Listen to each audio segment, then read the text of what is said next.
Huwag nyo muna kalimutan mag-subscribe and like kasi bibigyan ko yun ng dito mga fruits, light fruits, ano pa. Kaya mag-subscribe na kayo and like, tapos tutulungan ko kayo para mag-level ng malakas. Tapos tutulungan ko din kayo para makuha ang swordsman. Kaya maraming salamat pala kay Asharu kasi siya pala yung magaling mag-take pero nagpapatawa din siya. Kaya si Boss L mas malakas na din sa akin. Kasi yung level ko 305. Ang lakas naman yun si Asharu. Paano di pa nga nag-level 3?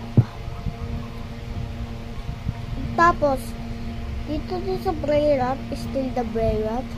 Trending kayo dyan sa public server ng tapos sa Glowa Garden, join din kayo dyan sa public server ko.